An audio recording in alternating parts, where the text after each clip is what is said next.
드디어 요한계시록 마지막 장에 이르렀습니다. 오늘 이 마지막 장은 우리에게도 예수님께서는 천국에 대한 구체적인 소망을 주시기를 원합니다. 왜냐하면 그 소망으로 이 땅에서의 만 가지 고난을 능히 이기고 하나님께서 나를 보석처럼 완성시키시는 그 꿈을 갖고서 줄기차게 그 천성을 향해서 가게 하기 위해서입니다. 22장은 이렇게 시작됩니다.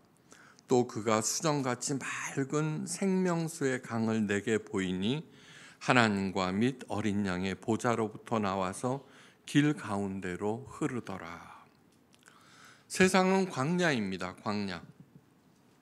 광야에는 물이 없습니다. 모든 사람들 예외가 없습니다. 다 갈급해합니다. 돈이 있으면 있는 대로, 없으면 없는 대로 타는 목마름으로 허덕이면서 살아갑니다. 그런데 천국에는 그런 갈급함이 완전히 해소된다는 것입니다. 하나님으로부터 맑은 생명수가 끝없이 흘러나오기 때문입니다. 이 생명수는 몸과 마음과 영혼 모두를 흡족하게 채우는 생명의 물입니다. 생명의 물. 그런데 생각해 봐야 할 것이 있습니다. 그것은 이 생명수는 천국에서만 흐르는 것이 아니라는 것입니다. 이 땅에서도 생명수는 흘렀습니다. 그 물을 받고 살아난 사람들이 바로 하나님의 자녀들입니다. 하나님의 자녀라고 해서 왜 어려움이 없겠습니까?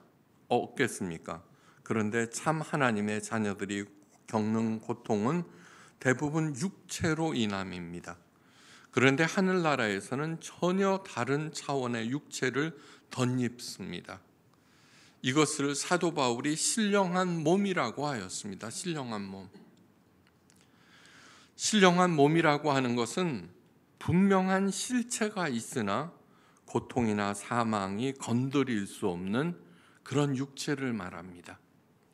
그래서 사도 바울이 이렇게 말합니다. 만일 땅에 있는 우리의 장막집이 무너지면, 우리의 육체를 말합니다. 이 육체는 하나님께서 이 아름다운 지구에 그 사랑하는 자녀들을 여행 보내시면서 여행하는 동안 잠깐 잊고 있으라고 보낸 각자에게 주신 텐트입니다. 텐트. 이것이 무너지면은 하나님께서 지으신 집, 곧 손으로 지은 것이 아니요 하늘에 있는 영원한 집이 우리에게 있는 줄 아느니라. 이 영원한 집이라고 하는 것이 바로 신령한 몸을 말합니다. 이 신령한 몸이 실체가 무엇인지 보여주시기 위해서 예수님께서 직접 이 땅에 오셨습니다. 십자가의 그 무시무시한 고통과 죽임을 당한 후에 3일 만에 부활하셨습니다. 예수님의 몸, 그런데 만져보면 말랑말랑하고 부드럽고 따뜻했습니다.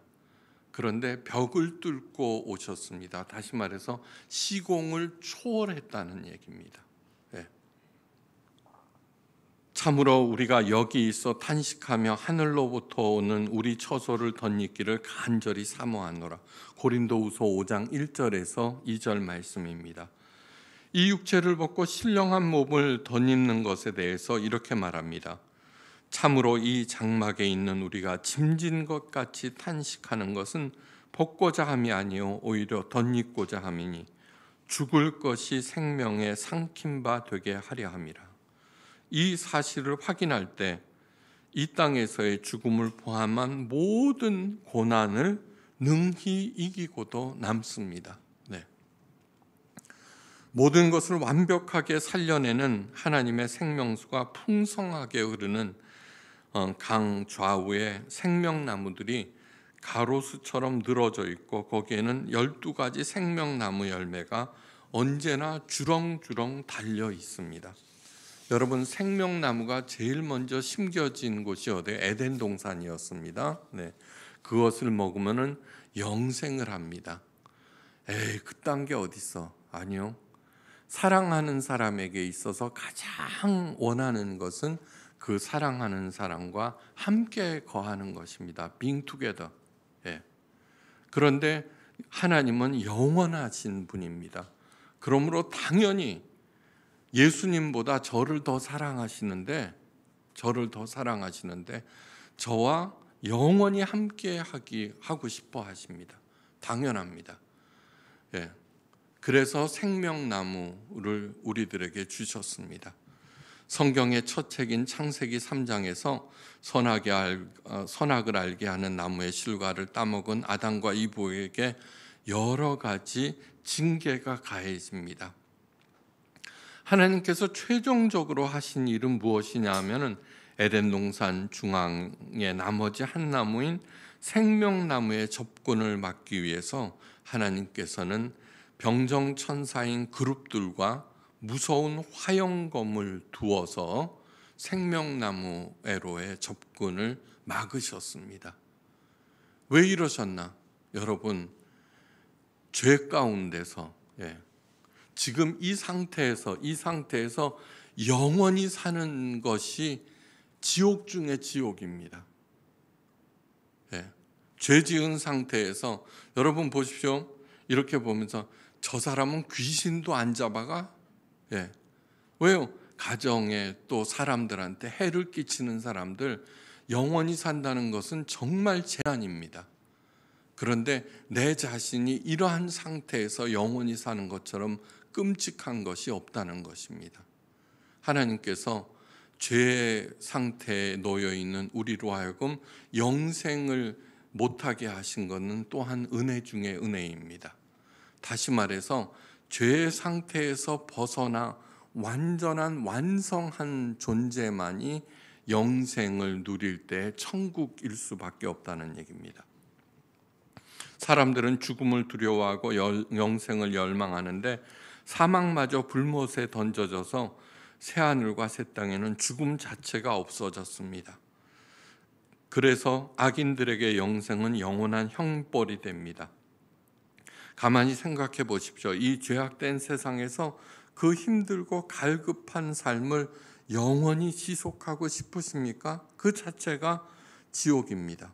영생은 행복할 때만 참 의미가 있습니다.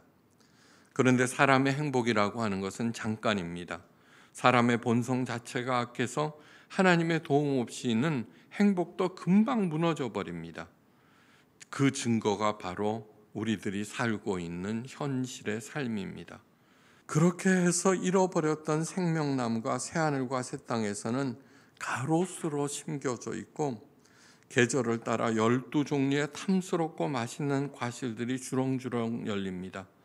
마음껏 따먹고 하나님, 가장 사랑하는 하나님과 영원히 함께 하자는 것입니다. 여러분, 천국의 소망 마음속에 깊이 새기시고 언제나 힘들고 어려울 때마다 그것을 꺼내서 확인하시기를 바랍니다. 영생이라고 하는 것은 의인들에게는 진정한 선물입니다. 그죠? 네. 사도 요한이 말합니다. 다시 저주가 없으며 하나님과 어린 양의 보좌가 그 가운데 있으리니 그의 종들은 그를 섬기고 그의 얼굴을 볼 터이요 그의 이름도 그들 이마에 있으리라. 네. 그곳에는 저주가 없습니다.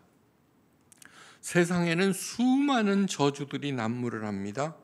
아담의 타락 이래로 사탄에게 미혹당해 자기 이득만을 챙기려는 탐욕의 사람들로 가득하기 때문입니다.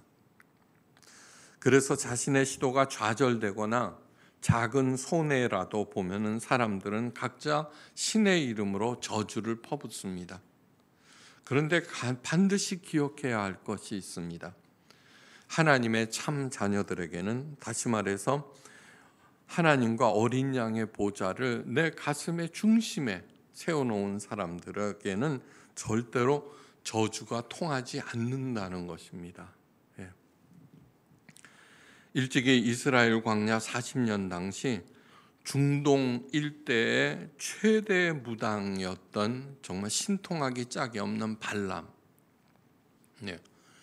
이스라엘을 무찌르기 위해서 발락은 엄청난 보물을 주어서 이 발람을 불러와서 이스라엘 백성들을 저주하도록 만듭니다. 그런데 그 무당 발람이 이런 얘기를 합니다. 민수기 23장 23절에서 야곱을 해야 할 점술도 없고 이스라엘을 해야 할 복술도 없도다. 네. 너무나 당연한 말입니다. 하나님은 남을 저주하고 해칠 점술이나 복술 자체를 가르쳐 주지 않으셨습니다. 사랑의 하나님이기 때문입니다. 점술이나 복술은 번영의 신들, 다른 신들의 전유물입니다. 다른 신들은 모두 다 거짓 신들입니다. 없다는 얘기가 아닙니다. 엄연히 존재합니다. 그런데 거짓 신들입니다. 번역을 추구하는. 그러므로 그들의 점술이나 복술 역시 언제나 거짓. 다만 사람들이 거기에 놀아날 뿐입니다. 무슨 영험한 능력이 있느냐? 다른 사람들을 해할 목적으로 열심히 시행하고 또 당하는 사람들은 저주가 자신에게 임할까 두려워합니다. 그러므로 하나님의 약속을 믿고 언제나 당당하시기를 간절히 바랍니다. 언제 어디서나 하나님 나라와 그분의 의를 구해야 합니다. 그리할 때 언제나 하나님의 인도하심과 보호 아래 거하게 됩니다. 이때 반드시 기억해야 할 것이 있습니다. 하나님은 저주와는 전혀 상관없는 분이지만 심판하시는 분입니다. 이 심판은 최종적인 것입니다. 그래서 무서운 것입니다. 남들의 저주는 아무리 심해도 화낼 필요가 전혀 없습니다. 나는 하나님의 자녀이므로 나를 해야 할 점술이나 복술은 없기 때문입니다. 두려워할 필요가 없습니다. 그저 귓등으로 흘려보내시되 하나님의 심판의 경고는 마음에 정말 아로 새기셔야 합니다. 요한계시록 전체 나아가서는 성경 전체가 바로 하나님의 심판을 면하게 하는 생명길을 가르쳐 줍니다. 십계명이라고 하는 것은 우리들이 어디로 향해야 하는지 가르쳐 주는 이정표입니다. 이정표. 그걸 안 지키면 벌을 내리신다는 것이 아니라 이정표에서 벗어난 길. 그건 위험하기 때문에 자기의 그 생명을 보존할 수 없습니다. 살인하지 말라. 남을 해하는 것, 욕하는 것, 나쁜 말하는 것도 살인이라고 예수님께서 하셨습니다. 그것을 아예 하지 못하게 하십니다. 간음이라고 하는 것은 불륜 바람피는 것이 아니라 생명을 자기 이득을 위해서 이용해 먹는 것을 간음이라고 합니다. 하나님의 심판을 면하는 것을 오늘 본문은 자기 두루마리를 빠는 것이라고 하였습니다. 옷은 입다 보면 더러워지게 마련이죠, 그죠? 어리석고 연약한 우리 인간들도 살다 보면은 죄로 얼룩집니다. 죄의 얼룩을 지울 수 있는 것은 세상에 없습니다. 그래서 예수님께서 이 땅에 오셨고 십자가에서 피를 흘리셨고 그 예수님의 피만이 죄의 얼룩을 지울 수 있습니다. 자기 두루마기를 예수님의 피에 빤다는 것은 오직 예수님만이 우리 죄를 사하시고 구원하실 수 있음을 믿음으로 예수님의 구원 사역에 참여하는 것을 의미합니다. 자, 굉장히 중요한. 예수님께서 사하신다고 말씀하셨습니다. 그런 게 어디 있어라고 믿는 순간 예수님의 말씀으로부터 벗어납니다. 이정표로부터. 그런데 예수님께서 내 죄를 사하실 수 있다고 믿고 있고 내가 그 예수님의 가르침에 비추어서 내 잘못을 인식하는 순간 내가 그 길로부터 돌아서는 것을 말합니다. 회개라고 하는 것은 돌아선다는 뜻입니다. 그 일로부터 멀어진다는 것입니다. 수십 년 동안 그러한 일들 체질화되어 있는 내 잘못된 길 돌아서기는 굉장히 어렵습니다. 그러나 심정적으로 있죠. 조금씩 궤도를 수정해 나가는 것. 그렇게 할 때 그러한 모습을 보신 예수님께서는 마침내는 그 길로부터 완전히 벗어나게 하신다는 것을 잊지 마시기 바랍니다. 여러분도 그렇지 않습니까? 우리 자녀들 있죠. 맨날 야단치다가 어느 날 정말 아버지 그동안 제가 너무너무 잘못했어요. 정말 다시는 그렇게 하지 않을 거예요 하면서 막 애쓸 때 너도 나도 다 용서하시죠. 그죠? 격려하고. 바로 그것이 사랑이라고 하는 것입니다. 사랑.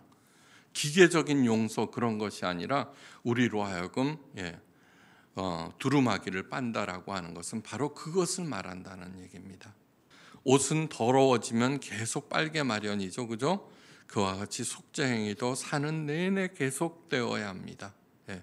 늘 자기 옷이 더러워졌는지 말씀으로 살펴보고 그리고 주 앞으로 나가서 진심으로 회개하고 그 잘못으로부터 돌아서는 일, 다시는 그 죄를 반복하지 않도록 결단하는 일, 그러한 것들을 중심을 보시는 하나님께서 기뻐하시고 어여삐 여기시고 격려해 주십니다. 그런 사람들만이 마침내는 생명의 문을 통해서 천성에 들어갈 수 있습니다. 오늘 본문은 그 성에 절대로 들어가지 못하는 사람들을 열거하고 있습니다. 개들과 점성가들과 음행하는 자들과 살인자들과 우상숭배자들과 및 거짓말을 좋아하며 지어내는 자는 다 성 밖에 있으리라. 개들과 요즘 반려견들 자식만큼 귀하죠, 그죠?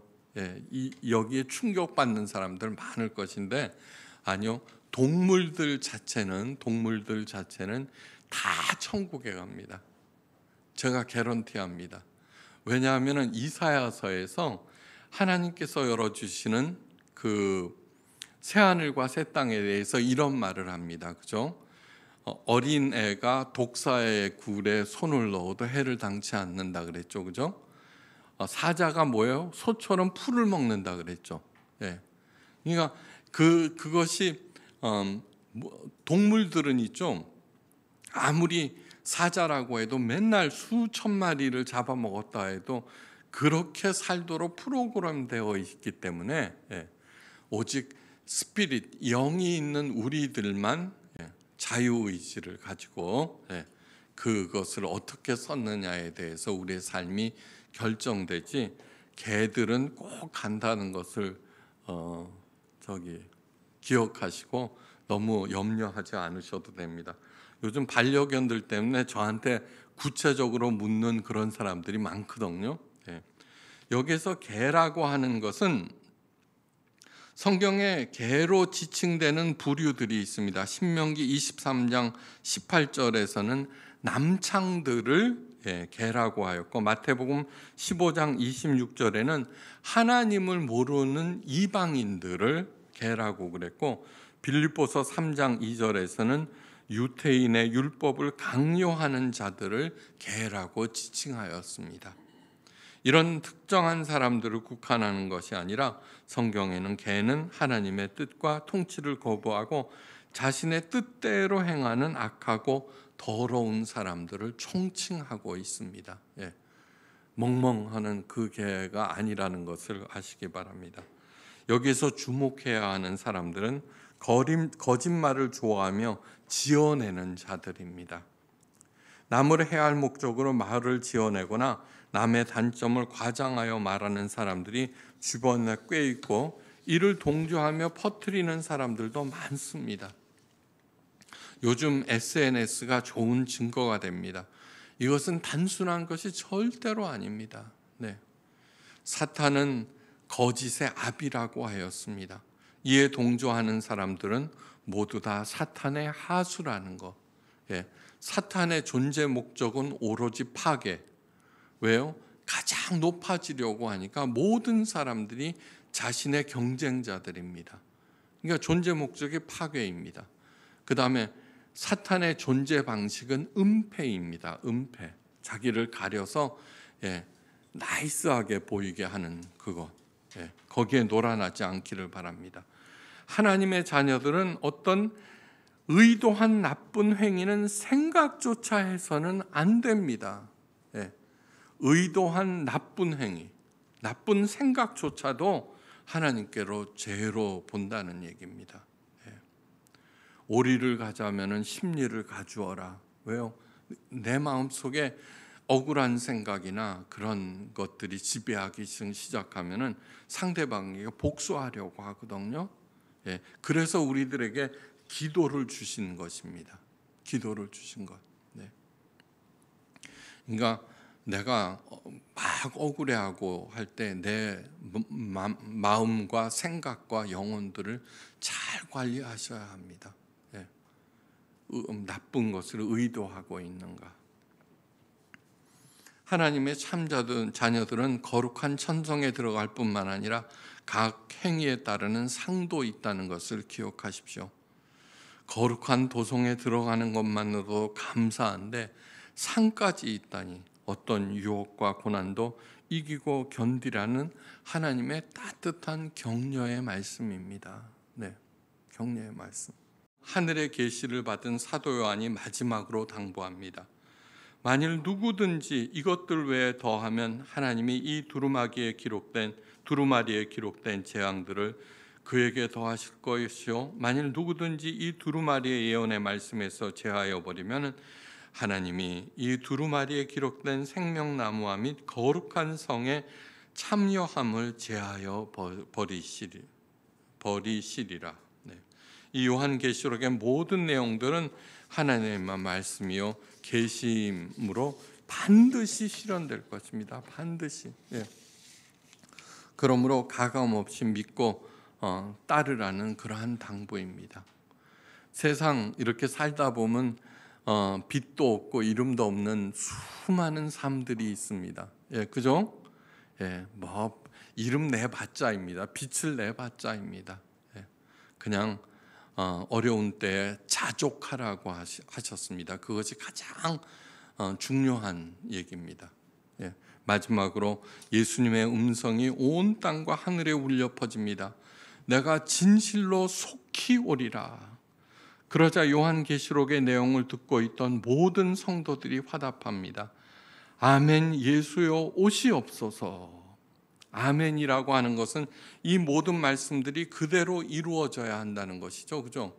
저는 이번 코로나 사태가 아멘, 주 예수여 어서 오시옵소서라고 하는 간절한 소망의 일원이라고 봅니다. 일원이라고 봅니다. 그러니까 재난이 아닙니다. 이것을 통해서 하나님께서 정리하시는 중입니다. 정리. 차근차근 내가 맡은 일 무엇이든지 죽게 하듯 하면서 차근차근 이렇게 살아가시면 됩니다. 초대교인들은 요한계시록의 내용을 들으면 누구도 두려워하지 않았습니다. 오히려 누구도 줄 수 없는 하나님의 큰 격려를 받고 큰 소망 중에 아멘이라고 큰 소리로 외쳤습니다. 요한계시록이 제가 강의하면서 한 것은 절대 공포의 책이 아니라고 하는 거 아시겠죠? 그죠? 예수님 어서 오세요. 빨리 이 일들을 일으켜 주세요 하고 외치는 것입니다. 오늘로 요한계시록을 마칩니다. 이 요한계시록 마음에 새기시면서 참 소망을 가지고 초대교인들이 가졌던 똑같은 마음으로 아멘, 신랑 되신 예수님 어서 오시옵소서라고 늘 기도하며 천국의 소망으로, 구체적인 소망으로 만난을 이기시고 시시한 일들을 물리치시며 자랑스러운 그리스도의 신부, 하나님의 당당한 자녀들 되시기를 주의 이름으로 간절히 축원합니다.